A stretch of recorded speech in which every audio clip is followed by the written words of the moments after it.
Les présidents Chirac et Sarkozy ont commis en Afrique 2 crimes que la France paye très cher. L'assassinat de Kadhafi en Libye et le coup d'État contre le président Laurent Gbagbo en Côte d'Ivoire. Les 2 affaires sont remarquablement similaires. Pour résumer, dans les 2 cas, un président français en exercice a sciemment utilisé la force militaire française contre un pouvoir légitime d'un État tiers pour imposer un régime plus favorable à des intérêts privés et semblerait-il également pour éliminer des preuves de financement occulte de campagnes électorales françaises. Et ce sont les populations tant françaises que libyennes ou ivoiriennes qui en paient le prix humain, financier, sécuritaire et démocratique. C'est le cadre général tant en Libye qu'en Côte d'Ivoire. Sur le cas libyen, nous avons régulièrement sur ce même plateau détaillé les conséquences migratoires catastrophiques pour l'Europe et la France depuis que le verrou libyen a été brisé. Nicolas Sarkozy devra en répondre devant la justice, pour l'instant du seul volet financier qui a conduit à l'assassinat du leader libyen avec la complicité des services secrets français, mais il devra également rendre compte tôt ou tard avec le fauteur de guerre BHL des conséquences mortifères pour le peuple libyen et pour l'Europe. Ces 2 hommes ont du sang sur les mains et quelle que soit leur caste, ils devront rendre des comptes. Le cas de Laurent Gbagbo est lui aussi exemplaire. Il est socialiste, mais il est surtout francophile, historien, écrivain, catholique, patriote et n'appartient à aucune loge franc-maçonne. Ce qu'il désire plus que tout, c'est que la Côte d'Ivoire se libère de la France-Afrique que nous avons dénoncée dans notre dernière édition. Il veut aller, comme il le dit lui-même, au-delà des discours. Je cite, « Pour l'instant, il n'y a que des discours, tant que les piliers seront debout, la présence de l'armée française, le franc CFA et le choix des présidents, la souveraineté des pays d'Afrique ne sera qu'un leurre et la France-Afrique, la réalité. » C'est un anachronisme, un scandale tellement énorme, cette dépendance. Fin de citation. Il va vite devenir l'homme à abattre, d'autant qu'il n'est pas prompt à accepter les exigences de Villepin ou de Chirac qui attendaient, selon ses propos, des valises de billets et pas des valises de francs CFA.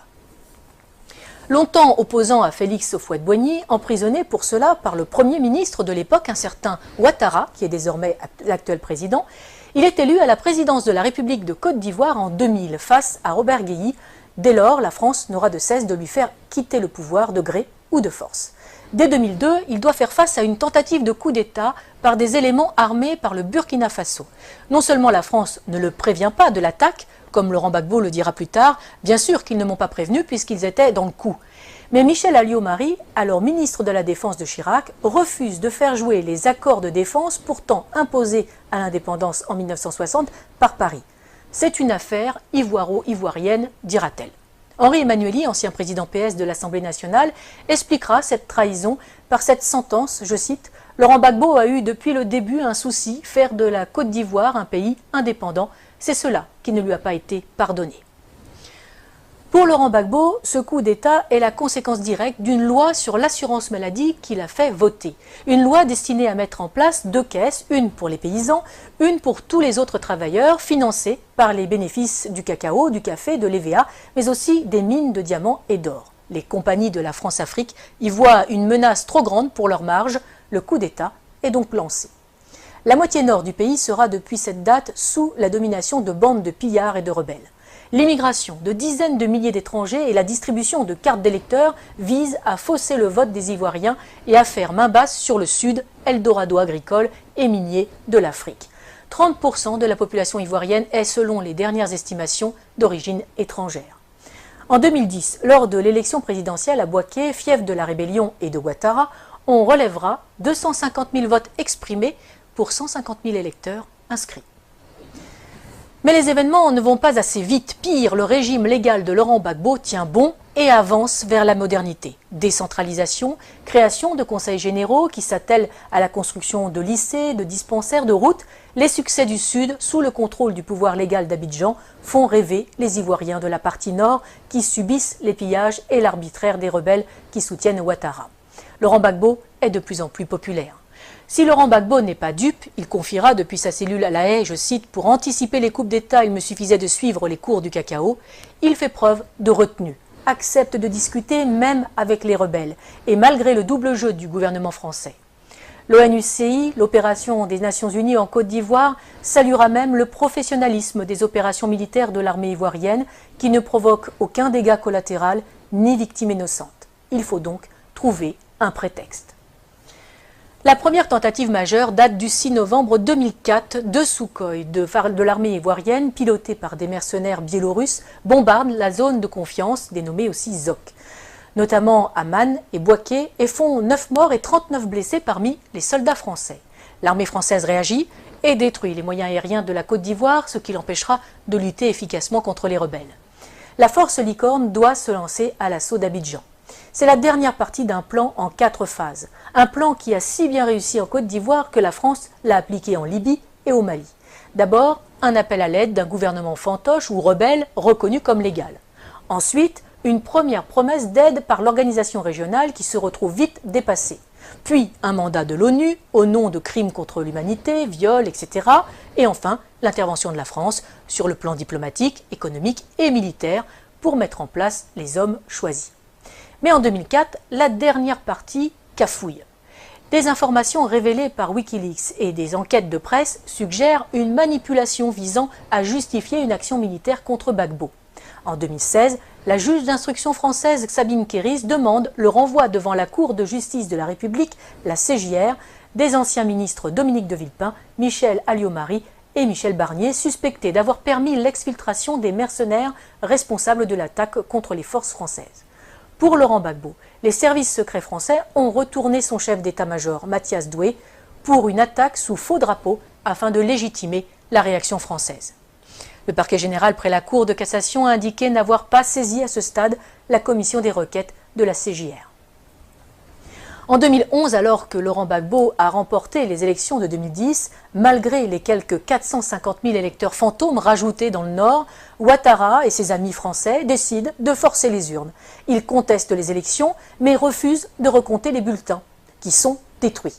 Curieusement, le premier décompte avait été confié à une société française dont le directeur recevra un contrat de plus de 152 millions d'euros par le gouvernement Ouattara. Le 11 avril 2011, après 10 jours de combats à Abidjan et de bombardement de la résidence présidentielle par les forces spéciales françaises de la force Licorne et l'ONUCI, Laurent Gbagbo est arrêté en compagnie de son épouse Simone par les forces françaises. Ce n'est pas la fin des morts. Des centaines de civils seront arrêtés, torturés et exécutés par les complices de Sarkozy. La famille de Laurent Gbagbo, les militants, les ministres, des professeurs, des fonctionnaires. Autre victime de cet assaut, sans doute l'une des plus belles bibliothèques de livres classiques français de toute l'Afrique, seule richesse reconnue de Laurent Gbagbo et qui sera détruite par les bombes incendiaires françaises, tout un symbole. On peut se douter que les nouveaux maîtres de la Côte d'Ivoire ont mis le pays et les industries en coupe réglée. À commencer par Alassane Ouattara, l'ami intime de Nicolas Sarkozy, de Laurent Fabius et de Martin Bouygues, et aussi, aux surprises, de Georges Soros. Le moindre coupeur de route et assassin du Nord est devenu qui préfet, qui commandant de police, qui chef des armées ou président de l'Assemblée nationale. Les compétences comptent peu, c'est le nombre de fusils à disposition qui prime tout. Mais parlons des Français. Claude Guéant, l'ancien ministre de l'Intérieur et secrétaire général de l'Élysée de Nicolas Sarkozy, a installé une antenne de son cabinet d'avocats à Abidjan, où il fait des allers-retours fréquents pour développer ses affaires et celles de son gendre, Jean-Charles Charqui, devenu conseiller d'Alassane Ouattara. L'ancien ambassadeur de France au moment du putsch est devenu consultant et passe sa vie dans l'ombre de Ouattara. Les chefs militaires de l'opération Licorne sont devenus consultants et se sont vus confier la juteuse modernisation de l'armée ivoirienne. Il ne faut pas non plus oublier les fameuses annulations des dettes africaines. Ces dettes ne sont pas annulées, elles sont en fait privatisées. Les sommes dues et qui ont été payées par les contribuables français sont finalement payées à des entreprises privées du pays créancier pour réaliser des travaux dans le pays créditeur. Travaux largement surfacturés le plus souvent, les contribuables français sont volés de leur remboursement, les Africains spoliés de leurs investissements. Et généralement, les entreprises favorisées sont dirigées par de grands amis des présidents et ministres en place en France. Ils ne peuvent quand même pas exécuter Laurent Gbagbo, bien que un procès en Côte d'Ivoire, oui, mais sans lui, car il est trop populaire. À la Cour pénale internationale, ce sera mieux, surtout qu'elle est le parfait outil de justice des vainqueurs. Externalisé donc à La Haye pour un procès à charge et inique, le procureur a à sa disposition un budget de plus de 28 millions d'euros. La défense, 76 000 euros. L'une des principales sources d'accusation est l'association Human Rights Watch, qui est entièrement financée par Soros, ami de Ouattara. Malgré ça, Par 2 fois, en 2016 et en 2018, le tribunal ne peut que constater l'absence totale de preuves dans le dossier du procureur. Aucun élément de preuve, aucun témoin fiable. Le 15 janvier 2019, Laurent Gbagbo est acquitté par la CPI de la totalité des charges portées contre lui après plus de 7 ans de prison préventive. Il reste cependant en résidence surveillée en Europe. La Belgique lui offre l'asile. Le temps, paraît-il, pour que le procureur puisse faire appel sur de nouvelles bases. Lui, qui n'a jamais réussi à monter un dossier alors qu'il a travaillé main dans la main avec Ouattara et les gouvernements français. Nous n'avons fait ici qu'effleurer ce sujet vaste et complexe qui pourrait servir de trame à une série d'espionnage et de géopolitique. Pour ceux qui voudraient aller plus loin, qu'ils n'hésitent pas à lire l'ouvrage « Libre pour la vérité et la justice » de François Mattei aux éditions Max Milo. Il est le fruit des entretiens de l'auteur avec Laurent Gbagbo pendant ces 7 années de détention arbitraire. Publié quasiment à la veille de la libération du président ivoirien, ce livre est la preuve que Laurent Gbagbo a eu raison trop tôt. Mais il n'est pas dit qu'il ne revienne pas dans le jeu politique ivoirien, totalement blanchi des accusations portées contre lui, fort de ses réussites comme président et avec un programme toujours plus d'actualité. Il faudrait plus de chefs d'État comme lui en Afrique, conscients des atouts de son continent, préférant des relations saines avec la France plutôt que l'exigence d'une repentance perpétuelle imposée aux Français pour des crimes qu'ils n'ont pas commis. Une repentance qui n'est là que pour cacher le pillage de l'Afrique par des multinationales et imposer une invasion migratoire ruineuse et destructrice pour l'Europe. Défense de l'identité nationale, mise en œuvre d'un patriotisme social permettant de vivre et de travailler au pays, non-alignement, intégrité de ses élites politiques et économiques. Il faudrait peut-être aussi plus de Laurent Gbagbo en Europe.